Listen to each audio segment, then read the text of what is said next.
Merry Christmas. I'm Dr. Boyce Watkins from yourblackworld.com. Today is Christmas Eve, and if you think that Christmas Eve is the day you're supposed to be out buying stuff and wasting your money at Walmart, then you probably have the meaning of Christmas all wrong. But that's beside the point. Today is also an interesting day because just yesterday, Professor Cornel West stepped back out and said some things that got some attention. It had to do with his nemesis, President Barack Obama, and I kind of wanted to get some perspective on it. Cornel seemed to feel that President Obama is a coward. He made reference to the cowards in Washington who seem to care a whole lot about little white kids when they get shot, but don't pay a lot of attention when black kids get shot. And to really talk about this and get some perspective on it, I wanted to reach out to my homegirl, my partner in crime, Miss Yvette Carnell. How are you doing today, Yvette? Pretty good. How about yourself? I'm doing good. Now, I want to quote some of what Cornel said. Maria Lloyd wrote about it on Your Black World, and I think it's important to try to, get his words as accurate as possible. He says during his show on the Smiley and West show, he says, but it's a good thing that we now have a discussion on gun control. We need one on drone control. But think of Father Pfleger, Reverend Hatchett, and others in Chicago who tried to get the White House to talk about gun control. Not a peep, not a mumbling word when the black folk getting shot. But now Newtown, Connecticut, vanilla side, lo and behold, we have a major conversation. That's wonderful. Each life is precious, but it just upsets me when we're so differential. And then Tavis asked Dr. West why he believes President Obama remained silent on the gun slayings during his first term. And Cornel says it's a crucial question, and I think it's not just Barack Obama. It's our politicians across the board, across color, across class. They're either cowards or hypocrites when it comes to this issue of our precious children. By cowards, I mean they care, but they don't have the courage to move forward or act. Or they're hypocrites, which is to say that they say they care, but deep down they don't care, especially when it relates to the South Side of Chicago, Harlem, children across the board. What do you say, Yvette, about what Dr. West had to say? Well, I mean, I agree with him. It's not going to go anywhere because people don't want to hear anything negative. People don't want to hear that, when he was a senator, Barack Obama, he came in with a great rating from gun rights advocates, and by like his second year, he had an F because he abandoned that. So people really don't want to hear about Barack Obama's, hypocritical, policies and stances. But I agree. I totally agree that nobody cares. First of all, nobody cares. Nobody cares about you. Nobody really cares about your kids, not in Washington. We're outraged about this because it was so many kids at one time, because somebody just came into a room and slaughtered basically babies. So people are outraged about that. But had it not been like that, had it been just a shot here or a shot there, it would have just been we're so accustomed to violence in this country. It wouldn't have been anything. It would have just been like, oh, well, that stuff happens.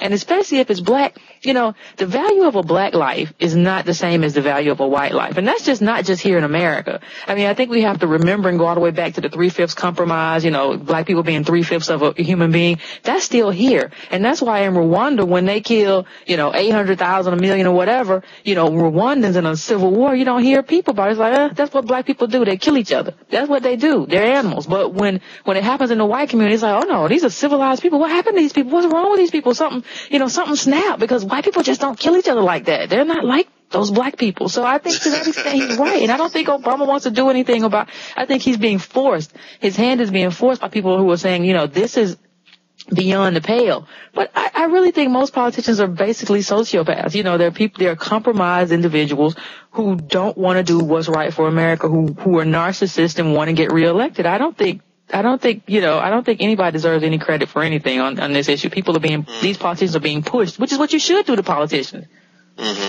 I agree with you. I think that, as we point our fingers at politicians, I think also we certainly have to point our fingers back at ourselves, because our politicians are a reflection of the people they represent, mm-hmm. right? If we told them that they should ban Tootsie Rolls tomorrow, and and 1 million people rallied against Tootsie Rolls, and they would be banning Tootsie Rolls. So, politicians are interesting people, because I think that you're right. They do become these these disgustingly compromised, very weak creatures, but many of these people get into politics because they really want to try to make a difference. But what's unfortunate is that the politicians who get weeded out are the ones who truly wanted to do the right thing, and the ones who succeed are the ones who compromise their way to the top by making these sacrifices that would be unconscionable for most other people.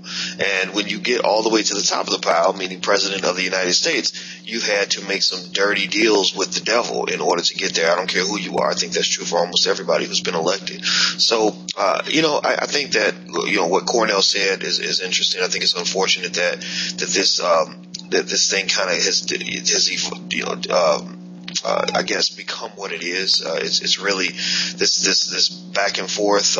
Even I'm getting a little bit tired of it, but at the same time, I think that if you look at what Cornel actually said versus the way people paraphrase what he said, everything he said, he said it in a civil way. There's nothing he said that isn't true. Father Flake and others have been talking about gun control for a very long time. It's not as if you can argue that politicians believe that black lives are equivalent to white lives. It's not as if you can argue that President Obama has been courageous on gun control or courageous on any issue that affects black people. So what I say to people that think that Cornel West is crazy, that hate him, that don't like him, sure, you can sit back and say, oh, he's just a hater, which is the standard argument these days. Or you could actually prove him wrong. But, shut him up with the evidence. Because if you can't shut him up with the evidence, then the evidence has shut you up. You need to shut up. So I think, long story short, the Cornel's voice is incredibly important. He's doing something that a Barack Obama would not do and that a Barack Obama is not trained to do. Barack Obama is not trained to give up significant political capital or give up a significant amount of money to do what's right. He got to where he is by focusing on number one, and I think that's what he's going to continue to do. I think Cornel's voice is extraordinary because Cornel is out there saying the things that other people won't say, and that's really what we need in America. What's so striking here for me is, when is the last time that you heard so many people shouting down a politician? I mean, shouting down a courageous person who's speaking out against a politician and protecting a politician. Like, that sort of thing is just dangerous when you get to the point where you're criticizing the guy who's criticizing the politician. It doesn't matter if you agree or disagree. If President Bush was in there and somebody was criticizing Bush, I'd be like, okay, who cares? He has a right to criticize Bush. If Clinton was in there and somebody was criticizing Clinton, I'd be like, okay, whether I agree with him or not, he has a right to do that. Let him do his thing.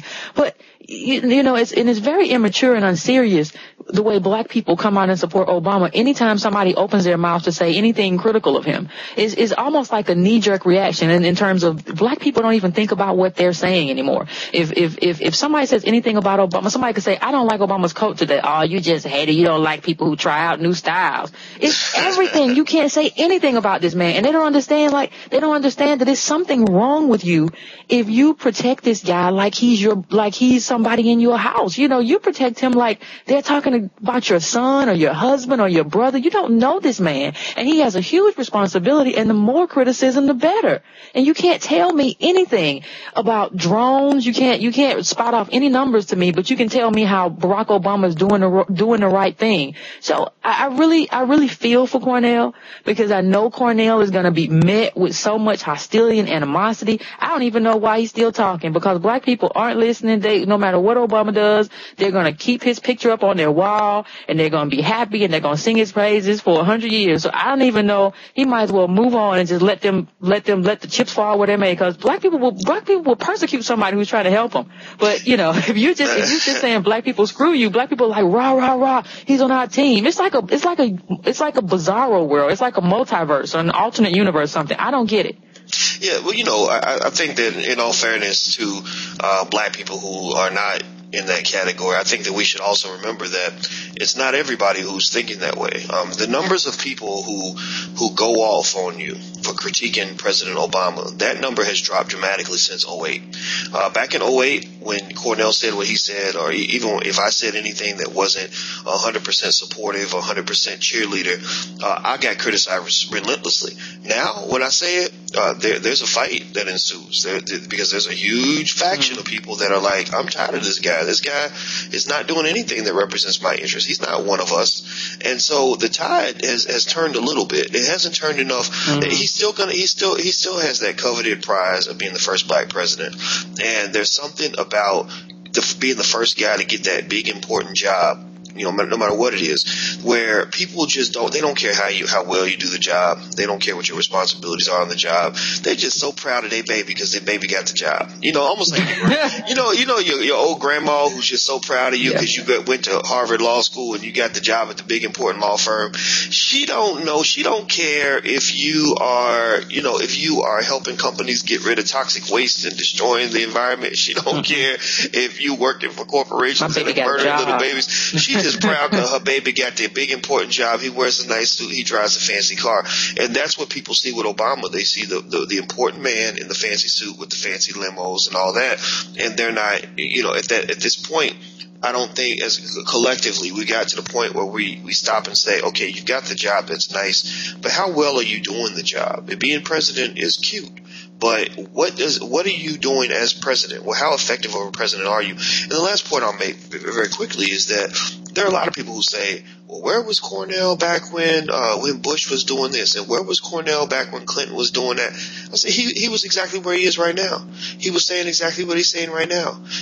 Cornel was not supportive of President Bush. He was very critical of President Bush. The only difference is that people didn't listen as much as they listen now, because now people are looking at him like, wait a minute, you're not part of the Obama fan club? You're not letting him have a pass because he's black?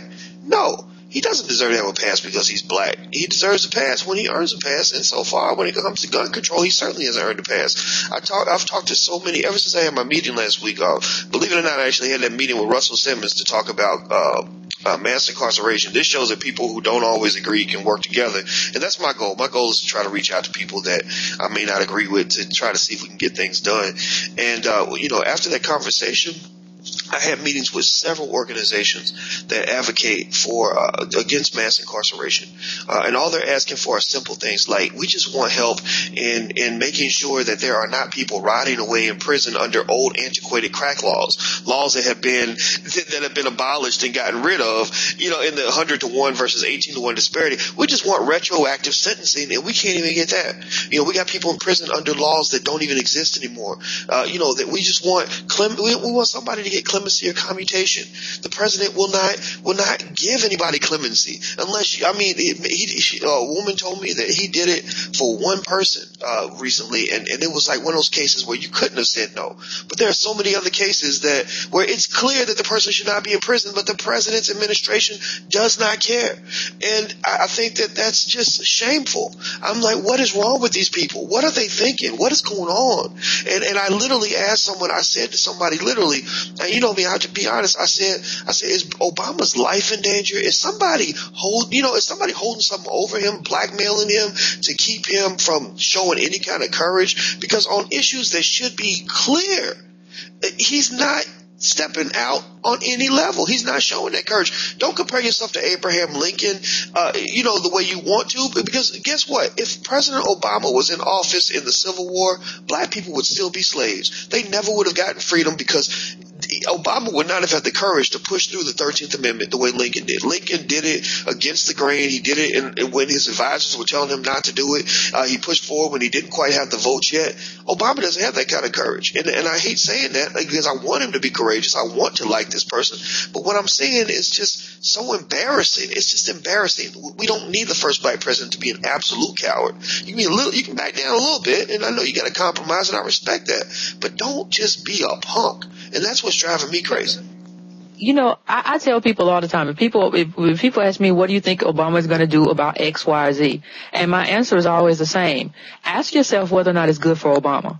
If it's good for Obama, he'll do it. If it's not good for Obama, it's not going to happen. And I don't think, in Obama's mind and the mind of his staff, it's not good for him to be associated with someone who's accused of a drug crime. Now, it doesn't matter whether or not that person who's going to serve a life in jail for something that they didn't do because he won't, pardon them or whatever. He doesn't want to be associated with that. His team doesn't want, his mostly white team doesn't want him to be associated with that. So, what you have is a man who is selfish, who is only going to do what's good for Obama, and being associated with black people ain't really good for Obama, because we're kind of the stepchildren in this thing still. So it's not good for him. So if Obama can't find a win out of that situation, a way that's going to make him look good, a way that's going to make him shine, it's not going to happen. And if you think I'm wrong, look through his entire presidency.